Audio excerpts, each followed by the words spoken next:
Desde la década de 1970 se han desarrollado en España múltiples experiencias.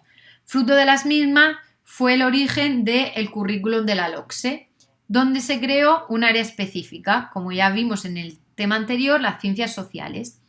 Este resultado fue a través de los movimientos de renovación pedagógica que entendían el medio como el eje educativo sinónimo de actitud progresista en educación, en concreto a través de Rosa Sensat y las escuelas de verano, y los programas renovados del 82, donde introducen el estudio del medio pero de forma atomizada, contenidos dispersos en distintas áreas y con un enfoque descriptivo y estático.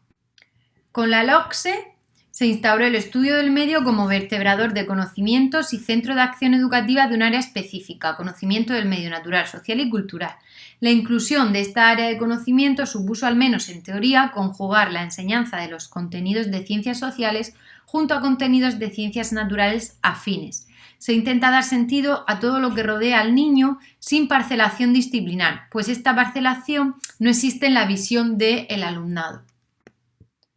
En las orientaciones metodológicas de la educación primaria, dentro del currículo de la LOMCE, para tener en cuenta el enfoque del medio actualmente, se considera que la acción didáctica del docente promueva en el alumnado la capacidad para aplicar los aprendizajes en distintos contextos. Asimismo, en el artículo 11, espacios de la Orden de 20 de noviembre de 2014, identifican como recurso de aprendizaje el entorno del alumnado, como vía para el conocimiento de la realidad social que envuelve a este. Es decir, el medio se presenta como recurso de aprendizaje, dando importancia a la relación de las actividades de aprendizaje con la vida y las experiencias del alumnado, a través del aprovechamiento de los recursos del entorno como máxima en el currículum de todas las etapas educativas. La lógica del enfoque del medio se basa en que en el mundo actual globalizado y diverso el análisis exclusivo del mundo que nos rodea a partir de la escala local y a través de asignaturas disciplinares es incompleto. Hay que plantear propuestas didácticas que favorezcan el análisis de las relaciones entre lo local y lo global y entre los sistemas social, biológico y físico-químico. Eso lleva a que en este enfoque la enseñanza de las ciencias sociales y las ciencias experimentales se planteen de manera conjunta. A continuación pasamos a las intensificaciones. En primer lugar, la finalidad es fomentar el carácter tecnológico de las ciencias sociales y, en segundo lugar, desarrollar el pensamiento crítico en las ciencias sociales. En concreto, en cuanto al carácter tecnológico de la didáctica de las ciencias sociales, este consiste en enfatizar la difusión, la comunicación y el turismo cultural como espacios emergentes para la enseñanza de las ciencias sociales. El campo de actuación de la didáctica de las ciencias sociales bajo este ámbito abarca todo lo que concierne a la enseñanza, divulgación, promoción, industria cultural, musealización, turismo cultural, etc., y relacionado con las sociedades en el tiempo y en el espacio. En los últimos años se ha producido una ampliación del objeto de atención de la didáctica a otros ámbitos no escolares, como pueden ser los museos, el patrimonio, el turismo cultural, el cine, las novelas históricas, los programas de debate en medios de comunicación, etc. Hernández afirma que la historia y la geografía se aprenden cada vez más fuera del aula, abriendo nuevas perspectivas a la didáctica. Para ello es necesario tener una programación y una planificación de esas salidas a los entornos no educativos no formales. Para ello vamos a tener en cuenta cómo se puede planificar estos tipos de salidas atendiendo a distintas finalidades didácticas.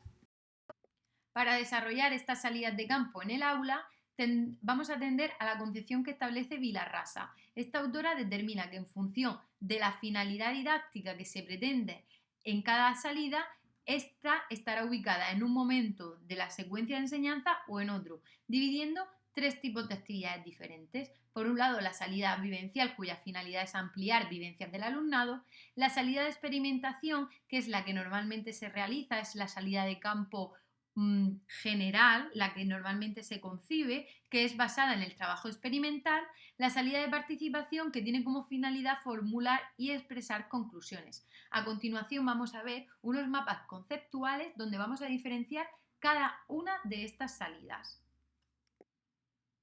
La primera salida de tipo vivencial se ubica en la fase inicial del proceso de enseñanza-aprendizaje, cuya finalidad es plantear el problema, detectar o movilizar ideas previas o incluso despertar el interés del alumnado. A partir de esta primera salida que se realizará en la fase inicial, a continuación en el aula se diferenciarán las distintas actividades en torno a la fase de desarrollo y la fase de síntesis.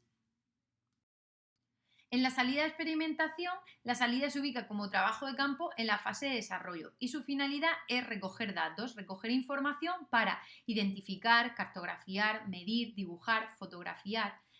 Dentro de esta salida, la secuencia de enseñanzas se centraría en una fase inicial donde se desarrollan actividades en el aula para definir y plantear el problema, conocer las ideas previas, plantear preguntas, motivar el interés, organizar el trabajo o establecer los objetivos de aprendizaje. A continuación, en la fase de desarrollo se desarrollaría la visita y después, al volver al aula, se desarrollaría la fase de síntesis para poder tratar esa información que se ha recogido en la salida de campo, formalizar conclusiones, consideraciones críticas de los resultados, así como valorar y formular alternativas o la elaboración de pequeños informes o proyectos. La última salida es la de participación social y se ubica en la fase de síntesis. Es decir, una vez que ya hemos establecido el problema en la fase inicial y organizado el trabajo y desarrollado este trabajo en la fase de desarrollo, se utiliza la salida para formular conclusiones o para establecer y valorar alternativas a lo aprendido. Además, también debe ser una salida que nos permita decidir y aplicar pautas de actuación, es decir, que nos permita proyectar, participar o comunicar aquello que hemos aprendido en las fases anteriores. Por último, en cuanto a la intensificación del enfoque del desarrollo del pensamiento crítico en ciencias sociales, existe una preocupación en centros educativos de la calidad del pensamiento del alumnado.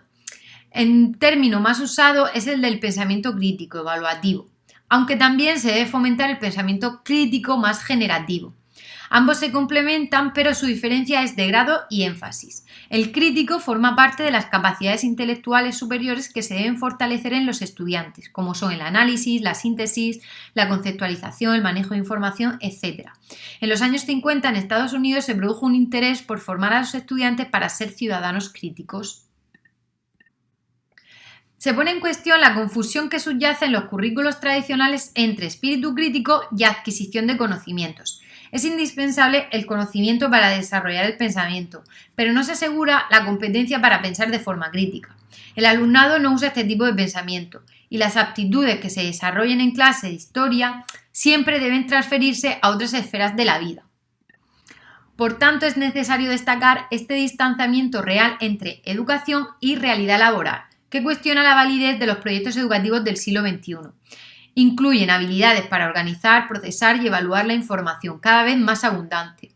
Se entiende, por tanto, que la educación se ajuste a esas necesidades de hoy, en la toma de decisiones, influencia de los medios, consulta de bibliografía, conocer el mundo tecnológico, desarrollando destrezas críticas para formar activamente a ciudadanos en democracia.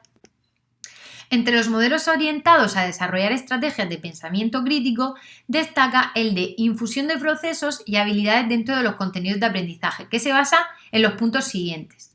La enseñanza directa de habilidades de pensamiento junto a los contenidos curriculares genera conocimiento y ayuda a profundizar cada vez más en el aprendizaje. La organización de la información mediante representaciones mentales es esencial para la integración del conocimiento. La reflexión sobre lo aprendido o metacognición ayuda a controlar y evaluar el propio pensamiento. Y la aplicación de lo aprendido, es decir, la transferencia, ayuda a interiorizar el aprendizaje. Para el estudio de la realidad social, las ciencias sociales se tornan en el área con más necesidad de actualización en el presente. Para que esa comprensión de la realidad social no se vuelva obsoleta, hay que tener en cuenta los siguientes principios. Superar la transmisión de saberes como único camino para el aprendizaje.